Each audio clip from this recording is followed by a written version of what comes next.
My dad was always very safe with his guns.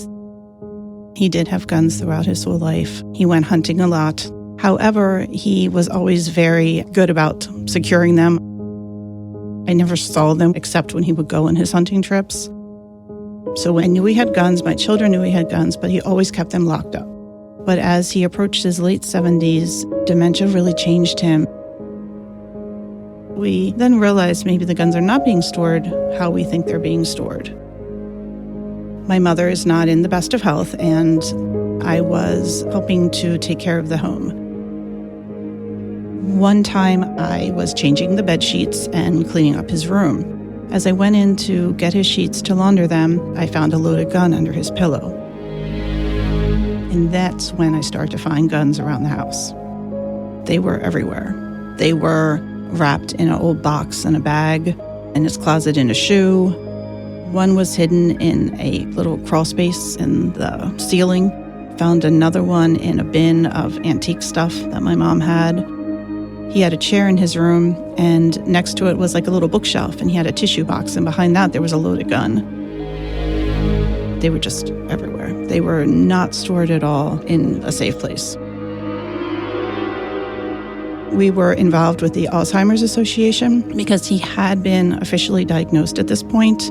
So they were able to broach the topic with him. They had a direct conversation about guns and safety. They made it seem like it was just a conversation that they have with everyone that comes in. But it fell on deaf ears. He still believed he was fine. He would never mistake the police for a bad guy because they had a gun. He would never not know his family. So at that point, I realized there's a lot more to come. Over the course of time, his dementia became much worse. Eventually, it became not only memory issues, but paranoia. And that's when we noticed the biggest change in him.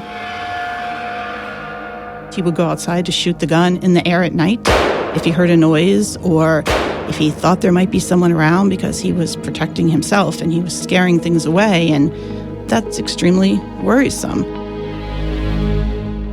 And since we only lived down the road, we would come up at night to check on them. That could be us he could shoot. I felt at that point very hopeless.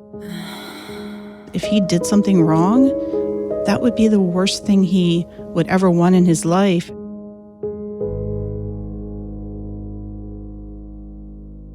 Karen Meushaw's worry was not uncommon.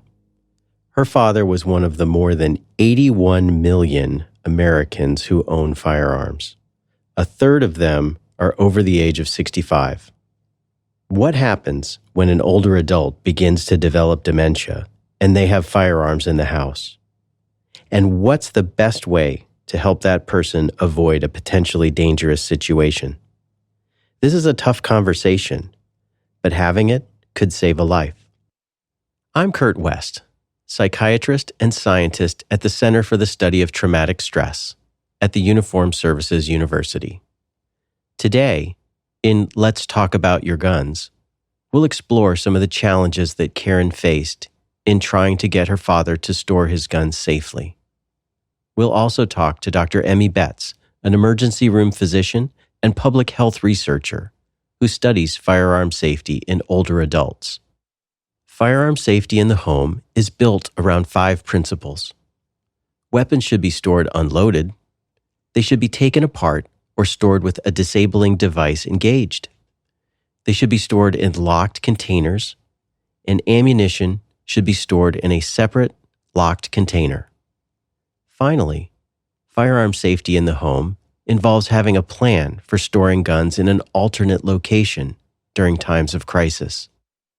Today's conversation is about how these principles may suffer when a firearm owner experiences cognitive decline. This might be a parent or grandparent or a hunting buddy. Really, anyone in your life.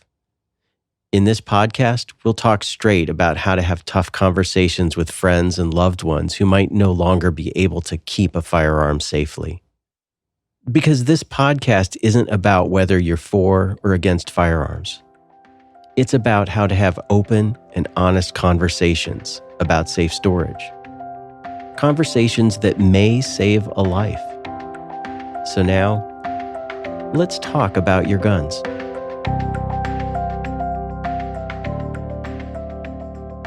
So, Karen, tell me about your dad. Help me understand what kind of person he was.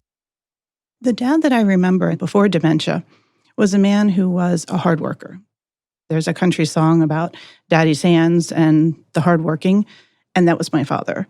He was always doing something. He got up very early in the morning to go to work. On weekends, he would pick up extra shifts at his job on Saturday, but come home, and gardening was the love of his life. He had a huge garden and was well known for his tomatoes. We used to laugh and say he was organic before organic was cool. He was able to provide a good home and a sturdy, steady financial backing for his family, and that was something he took great pride in. Why do you think the issue of guns was so difficult for your dad? Relinquishing the guns was a huge struggle for him because he was losing control over a lot of things. He wasn't able to drive anymore, and I was doing so much of the work around the house that he used to do. So the guns were something that I think made him feel more powerful and more able to defend himself and take care of himself. He was always the man of the house. And even though he wasn't someone who carried guns to protect himself on a normal basis, in his older age, feeling weak, feeling vulnerable, having a bad knee, arthritis, I think that just gave him that power. Thinking about the conversations that you tried to have with your dad about his firearms, about safety, what was the hardest part of it? Well, the hardest part of any conversation with my dad was trying to confront the fact that he had Alzheimer's without diminishing who he was as a human. He didn't want anyone to know. So by talking about this, you were making him less of the man he used to be. So you're not only losing your independence, but it's hurting your pride because now you're no longer able to make decisions, so your family says. But in your own mind, you feel perfectly fine. Karen isn't the only person who's struggled with these issues. Dr. Emmy Betz researches how older adults make decisions about guns. She's heard stories like Karen's before. We know that about 30 to 35% of adults age 60 and older own a firearm themselves, and then another 10 to 15% live in a home with a firearm. Then if you sort of overlay rates of dementia, a large proportion of older adults in the community, including those with early cognitive impairment, likely have access to guns. Can we take a minute and think through what are some of the risks associated with older adults and impairment and firearms in the home? In the context of cognitive impairment, you have to think about unintentional or intentional harm towards others. We know many caregivers do experience some kind of assaults from a person with dementia who they care for. And so if a firearm is present, that raises the risk certainly of a significant outcome. But many people don't realize that the majority of deaths related to firearms in older adults are suicide. That's an interesting point. Suicides represent the greater risk, yet we worry about confrontations with perceived intruders. Yeah, and we've actually done some work, some surveys with caregivers who are gun owners themselves, trying to understand sort of what they perceive. And we saw that they thought accidentally harming other people was the most likely thing to happen. And they saw suicide as a lower risk. But of all firearm deaths in older adults, 91% are suicide. So suicide is by far the leading risk and the leading type of firearm-involved death in older adults. Suicide, particularly with a firearm, is particularly traumatic for family members. And so I don't think it's an outcome we should ever be wanting. Even if a family member says, my dad never would have wanted to live this way, it's still important that we be talking about how to prevent those gun suicides because of the trauma that they can have on the whole community around them. Thinking some more about Karen's story, she wasn't initially trying to get her dad to give the guns up. She was trying to get him to secure them, and yet she met with resistance. Is there success in getting older adults that are starting to develop impairments? Is there success in getting them to lock them up? We don't have great data, I think, on the actual outcomes in terms of how effective our interventions are. There's a lot of work still to do. What we hear from older adults is that they really want to make the decisions themselves, which is why these conversations ideally would start early before there's impairment. But ideally, the process can start sooner rather than a caregiver suddenly being faced with a kind of small arsenal of weapons. So, this podcast series is about conversations about guns and safety. Thinking about older adults, who would you say are the people who should be having these conversations about firearms and safety? Very often, these might be conversations that people prefer to have with, say, their hunting buddies. We heard a story from a man who goes hunting every year with the same guys, and one year said to them, you know what, I'm not going to go this year. I don't want to get up early, and I also just feel like I'm not as safe with the gun as I used to be, but I'll meet you for beer afterwards, right? But had that conversation with the people he really trusted. Certainly family members, I would love to see these conversations also in things like estate planning with lawyers. And then the last one I'll mention is healthcare providers. I think healthcare providers absolutely should be bringing up these topics with families and older adults. So in one study we did of caregivers, 80% said physicians should be talking about firearm safety and dementia, but only 5% said they had ever had one of those conversations. So absolutely, doctors and other providers should be bringing these things up.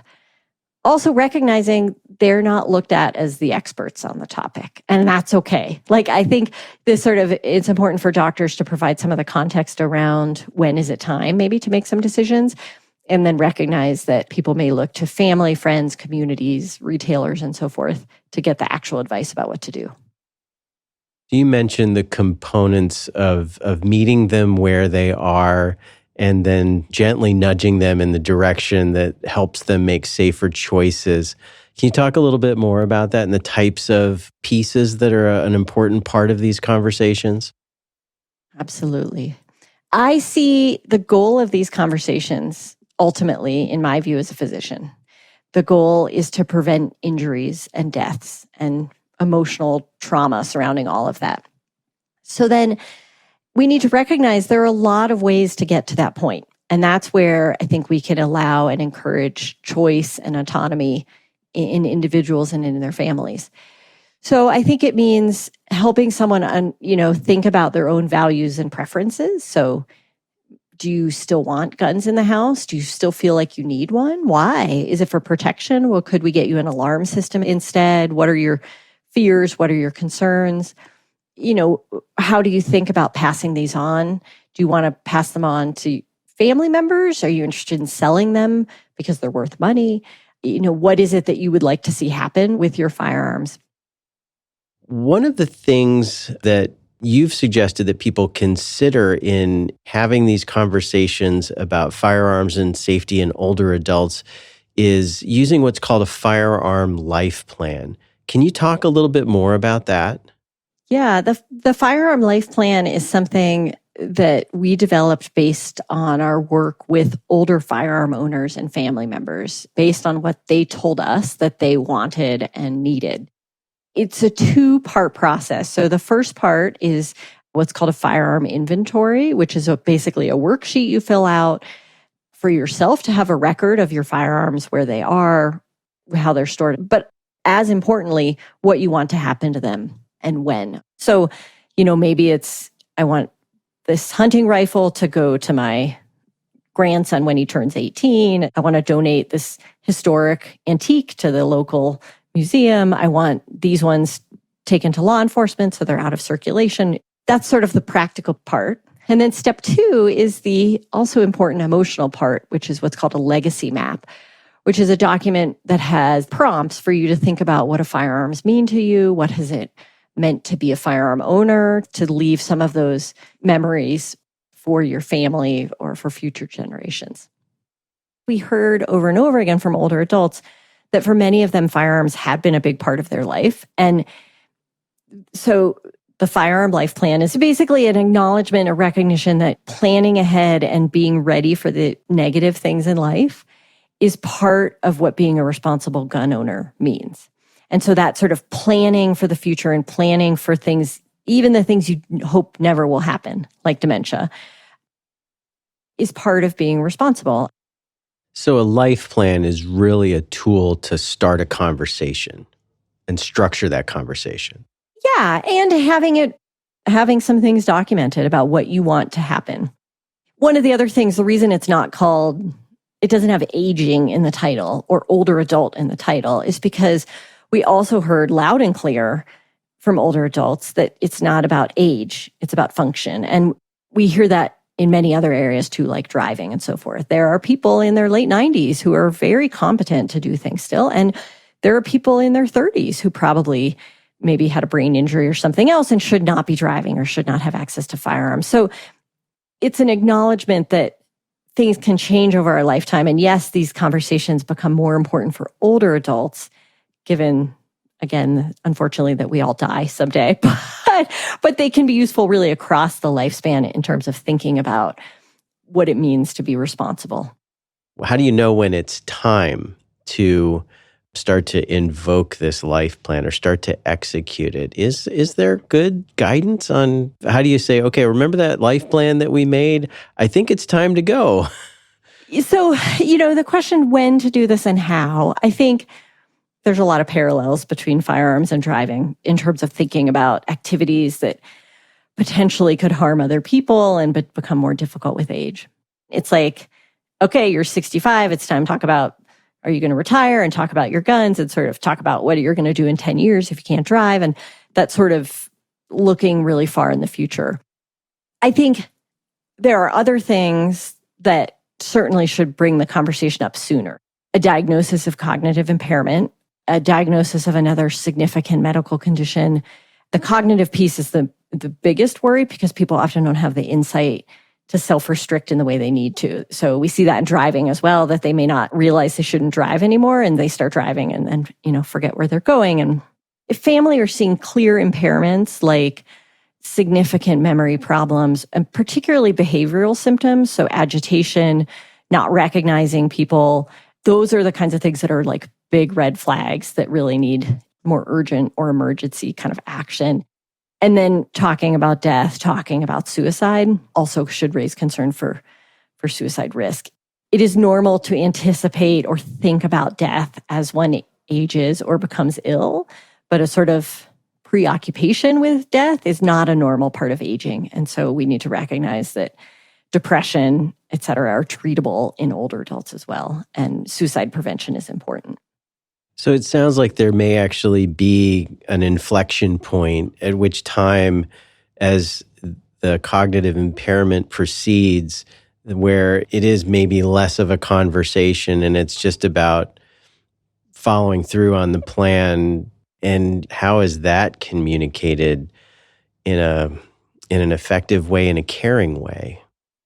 Such a hard question. And I think blaming things on the disease process instead of the person can be really important. So acknowledging, for example, mom, dad, you've always been the protector or you've always been really safe, but the dementia is getting to the point where we really feel like you can't be safe anymore.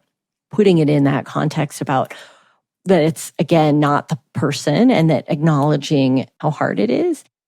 Another thing that will vary family to family is what the plan actually is, obviously, especially if a family or a caregiver doesn't want to keep the firearms or isn't comfortable with them. Those might be very different sort of conversations about what's happening. And for example, if a family has decided to keep the firearms and they say, hey, Dad, I'm going to go store these at my house now because we really need them or we want to use them. That might feel better to the older person with dementia than, hey, Dad, we're going to sell these all. What makes it hard to have this conversation with someone that's important to you? I think it's a mix of the logistic nightmares, like, oh my God, what do we actually do legally? Where are the guns stored? What are we going to do with them all? am I allowed to do anything? Sort of all those, like, I put in the logistics bucket.